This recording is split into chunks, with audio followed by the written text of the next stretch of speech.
Hey guys, today I'm going to take you somewhere unexpected.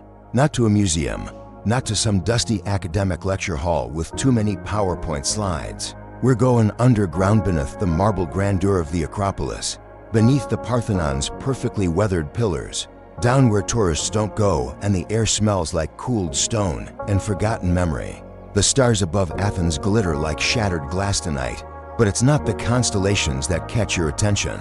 It's a flicker-quick, silent, and low-moving knot across the sky, but behind the mountain, almost as if it curved on purpose. You brush it off. For now, careful thaw be the end. You might never see history the same way again. So, before we descend into this strange story, take a moment to like the video and subscribe, but only if ancient secrets and cosmic questions are your thing. Drop your current location and time in the comments. You want to know where on Earth or beyond you're watching from. Now, take a breath, clear your mind, and let's unlock the myths that may never have been myths at all. You're standing beside a locked service gate to the south side of the Acropolis. There's a path here not listed on the official Gedessa crack in the limestone. Technically a drainage shaft, though it's clearly been widened. Local kids whisper about voices coming from this gap at night, but adults wave it off. Just echoes, they say. But that's what you're here to test. You step inside. It's narrow and dark, the air heavy like it's been stored in a jar since the Bronze Age.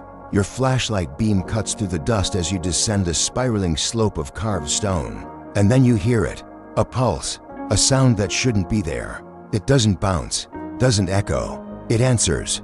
Every footstep you take down triggers a low vibration, like something is mimicking your rhythm from below. Not a delay, not a repetition, an echo that adapts, harmonizes. You stop, the pulse stops. You stump, it pulses back twice. You mutter, okay, that's not creepy at all, because nervous humor is cheaper than therapy. The slope flattens, and you reach a small chamber undecorated, forgotten, but too symmetrical to be natural. And right in the center, carved into the stone floor, is a glyph. A wheel, 12 spokes, circular flames, the same one that appears on old coins labeled Apollo's chariot. Only this one looks fresh. The edges are too sharp. There's no erosion. Here's where it gets weird. You pull out your phone to record and the screen glitches. Not battery dead, not cracked. It displays a single icon, that same flaming wheel, pulsing softly, like it's sensing with the chamber's heartbeat. You swipe, shake it, curse it, nothing works, and then the pulse returns. You place your palm on the glyph and feel warmth like sun-warmed copper, and beneath that, movement. Slow, circular, like gears that haven't turned in millennia, just started again. Historians still argue whether the substructures under the Acropolis were originally Mycenaean, or something even older, what some call Pelasgian. Mainstream consensus sticks with caves and cisterns, but there are accounts obscure, often ridiculous, that describe songs beneath the hill and a mirror that speaks without voice. The phrase shows up in 7th century Byzantine texts and, oddly enough, a Babylonian fragment found miles away. Coincidence? Or a frequency shared between sites? You lean closer to the glyph hand for just a moment. Your breath fogs. It's not cold down here, and yet your skin prickles like the chamber dipped in temperature. And then, in the silence between pulses, something else emerges. A whisper. It's not Greek, not even remotely Indo-European, but your brain tries to fill it in anyway. 3 syllables, repeating, like a name not meant for vocal cords. Something flickers in the corner. You spin, flashlight raised, heart auditioning for a drum line, and there, etched faintly on the far wall, is a figure. Not a god, not a man. Elongated skull, 4 eyes, limbs bending backward like a mantis at rest. Its hand is raised not in threat, but greeting, and on its palm, the flaming wheel. You don't know whether to laugh or run. This is where the rational part of your brain throws its hands up and walks off. The part that stayed is now trying to remember every fringe theory you've ever doom-scrolled. Because this isn't metaphor, this isn't symbol, this is a signature. The kind you leave behind when you're coming back. You step toward the carving and realize something else. This isn't a mural, it's a door. The seams are subtle, hidden in the stone grain, but they're there. You press the figure's palm and the echo starts again. This time, layered, complex, a polyphonic resonance that shouldn't come from stone. The door doesn't open, but it listens. And somewhere, deep below, it sounds like something listens back. The next morning, sunlight slices across the Acropolis like a divine decree. But you're not looking at the sky anymore. You're standing in the museum, trying to make sense of what happened underground. Everyone's focused on the usual suspect Sathana's statue, the Elgin marble drama, pots with fancy hoplite doodles, but you've got eyes for something more obscure. A panel near the back shows an odd relief. No caption, no fanfare, just a figure standing in what looks like a radiating ring, arms outstretched. Not a god, not a warrior, and yet there's no face, just a polished blank oval where a face should be. Around its head, spoked lines like solar flares, and in one hand, a sphere split into rings, just like Saturn dissected in geometry class. You lean in. Your reflection wavers in the glass. For a second, it's not your face that looks back. You blink. Still you. Probably. Historians still argue whether this piece is a forgery or just misunderstood. Some say it's a stylized Apollo. Others claim it's a priest in ceremonial armor. But fringe theorists kind who write blogs with stars in the background. And way too many ellipses whisper that this figure appears in other places too. Not just Greece. Not just the Mediterranean. Tiahuanaco. Göbekli Tepe. Even northern Japan. Always the same silhouette. Always the same sphere. No face. Just watching. You step away from the case, and your phone buzzes. Signal returns. First time since the glyph room. But now there's something new. A sound file in your voice memos. Timestamp for last night. You didn't record anything. You press play. It's static. Then, the sound of your footsteps. Then another set. Out of sync. Softer. Not echo. Not animal. And then 3 syllables. The same ones you heard in the glyph chamber. Only now, they're clear. They pulse in your bones like a tuning fork left in your chest.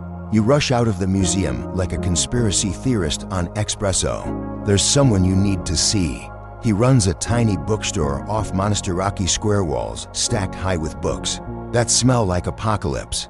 His beard makes him look like he time-traveled here from the Bronze Age just to be annoyed. You tell him about the glyph, the carving, the voice memo. He doesn't laugh. Instead, he nods and pulls out a worn book, vellum pages, handwritten. Margin notes in 6 languages, and one he says isn't for mouths. He flips to a page with the flaming wheel. Akurus, he says. You raise an eyebrow. He clarifies. Means resonance vessel in the old tongue. Not Greek. Older. The legend, he explains, speaks of beings who taught through vibration. Not speech. Not gesture. Vibration. They tuned placetimbers, stones, even Piaplito respond to specific frequencies. He points to a passage. When the note returns in harmony, the gate remembers. You tell him that's creepy as hell. He shrugs. Then he says something that sticks. They didn't speak to be understood. They sang to be remembered. You leave the shop with your head buzzing like a hive of haunted tuning forks. Back up the hill, back to the Acropolis. But this time, instead of slipping into that side path, you look for something new. There behind a broken marble bench you spot it. A circle of stones, too precise to be random, scorched faintly in a sunburst pattern. At its center, olive branches, twisted into a wreath, but they're fresh, not burned, placed, and beneath that you guessed it, another wheel. This one etched into what looks like metal, but it's cold, colder than it should be in full daylight. You crouch, reach out, then stop, because someone's watching you, or something. Just outside your peripheral vision, a figure stands beside one of the ruined columns.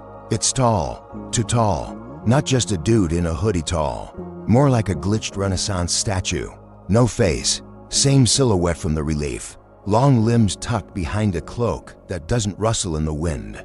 You freeze, and it tilts its head, not menacing, more curious, as if it's wondering how much you've remembered. Then it raises one hand, palm forward, and on it, that same damn wheel, this time glowing faintly. You blink. Gone. Was it ever really there? You touch the metal disc. It hums under your fingers like a distant song held underwater. This time, no glitch. Your phone works. Your body doesn't shiver. But deep in your chest, something realigns. A subtle shift, like you were just tuned. like you were the instrument. The locals blame the strange acoustics beneath the Acropolis on hidden chambers, random geometry. But maybe it's not the shape of the stone that matters. Maybe it's who made it. You remember something the bookseller said, almost offhand. What if the temples were never meant to be seen from the outside? What if the rituals were a side effect? What if the whole Acropolis is an instrument? You walk away slowly, feeling the ground beneath you vibrate with each step, not from footsteps, but like a low-frequency broadcast pushing up from the bones of the earth. Whatever's beneath the Acropolis isn't just echoing, it's calling. You don't go home that night. Instead, you book a last-minute room near the plaza, barely big enough for a suitcase and a secret. The balcony view is all sloped tile rooftops and laundry lines, but you can see the Parthenon glowing like a lunar memory.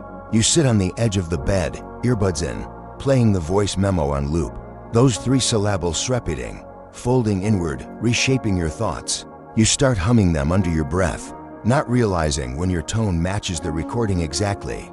And when it does, the streetlight outside your window flickers. No big deal, probably a coincidence, until all the lights on the street go out on by one like dominoes of shadow, falling uphill toward the Acropolis.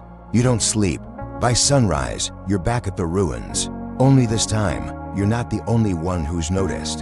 There's a team in gray uniforms unpacking gear. Not archaeologists, not Greek police, no logos, just clipboards, earpieces, and that stiff kind of politeness that screams classified.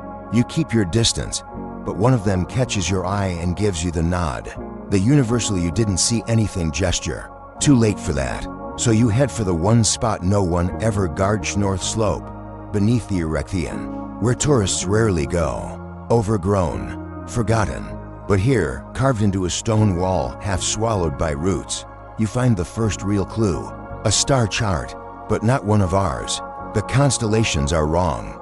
Familiar shapes twisted into alien geometries. Orion's belt has 5 stars. Cassiopeia loops inward like a Möbius strip.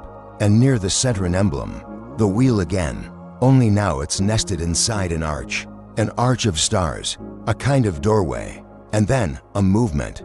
From the shadows under the stone lip, something steps forward. You expect another official, or a hiker, or maybe just a goat with boundary issues. But no, this one's different. It's small, child-sized, but elongated. Limbs too smooth, skin pale gold like old marble, with faint lines that pulse gently, instant veins of impossible purpose. No mouth, no eyes, but you feel it watching you. And then you hear it, not in your ears, in your head. It's not speech, it's memory. You see temples being built from stone that sings, beings floating above scaffolding, guiding blocks into place with gestures alone. Not worshipedasted, priests learning vibrational harmonics, sensing with celestial patterns. Cities calibrated like instruments, resonating with specific stars. And then silence. The memory fades. The being steps back. You open your mouth to speak, to ask something human and foolish like why? Or are you still here? But it's already gone. You stumble back up toward the main grounds, but now everything feels different. Like layers of history are peeling off the walls. You see things you didn't before, forcible grooves in the marble, spaced too precisely. Hidden symbols behind restored columns, and under the open-air scaffolding, a stone drum-like object no one's touched in centuries starts to hum as you pass. You touch it. It sings, just 2 notes, low, then high. Your phone buzzes again. Another recording, this time unnamed. You play it. Same tones, exactly the same. You begin to realize this place was never built for people to pray in. It was built to resonate.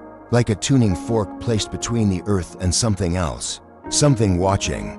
There's an old legend about a cave beneath the Acropolis, older than Athena, older than Poseidon, older than myth itself. Some say it was sealed by priests. Others whisper it was buried on purpose, too dangerous to access. But now, with the hum in your bones guiding your feet, you find it. A narrow crevice behind a crumbled wall, hidden beneath vines and centuries of forgetfulness. You crawl through. Inside, darkness. Then light. Not firelight. Not artificial. Something deeper. A glow that seems to recognize you. The cave opens into a chamber lined with stone discs embedded in the walls. each marked with a variation of the same symbol wheel, fractured into glyphs. At the center, a plinth, and on it, a device, small orb like, smooth metal inscribed with swirling bands and a glowing core, faintly pulsing. You reach out not because you want to, but because every part of you knows it's the next note in the song. Your fingers brush the surface. Reality shifts, not violently, just wrongness turning right. You stand no longer in a cave, but in a chamber of light. The discs on the wall now glow with moving symbols, and standing in front of you are three figures, tall, luminous, cloaked in patterns that shift like liquid geometry. Their faces unreadable, not because they lack features, but because those features don't stay still. And you understand, they are not gods, they are not conquerors, they are conductors of music, of memory, of time. They do not speak, but they broadcast into your mind an image, Earth as an instrument, humanity as resonance, temples, myths, ritual echoes of a contact long buried beneath metaphor. They point behind you. You turn. Their hovering is the chariot, not horse-drawn, not poetic, sleek, black gold, ringed in apertures, humming with tonal vibration. The core chamber glows like a sun submerged in water. It hovers in place, and for a moment, the idea of craft dissolves. This isn't a ship, it's a song. You blink, back in the cave, alone. But something's changed. The orb is gone, but the hum remains. Outside, the sun is rising. You step back into the mortal world, shoes covered in dust from a chamber that shouldn't exist. The Acropolis looms above like a crown built by echo. People walk past you, headphones in, distracted, taking selfies. But you hear it now, the harmony, the note returning, the gate remembering. You're not the same. None of us are. We just forgot the song. Later that night, you sit again on your balcony, watching the Acropolis bathed in amber floodlight. It doesn't look like ruins anymore. It looks like an antenna, like something asleep, waiting for a signal. The three tones play on loop in your memory, soft, steady, beautiful in their simplicity. But under them a fourth note, faint, distant, approaching. You feel it in your breath, in the pressure behind your eyes, in the stillness between seconds. Somewhere above, stars shift, not fast, just enough to remind you they're not fixed, that the constellations we trace into gods and monsters may be cartography left behind by someone else, someone who still checks in, someone who waits for the right harmony to rise again. Maybe the strange acoustics below the Acropolis aren't echoes at all. Maybe they're feedback, the kind you get when something hears itself, like the universe tuning into its own memory. The gate might never open with force. It might open with pitch, and if so, someone, maybe even Yao, will sing the right chord. Until then, walk softly, listen closely, because the ancient myths weren't trying to explain the world. They were trying to remember it. And if you've felt that memory stirring in your bones tonight, you're not alone. Maybe tonight, the stars aren't looking down. Maybe they're waiting for someone to look back.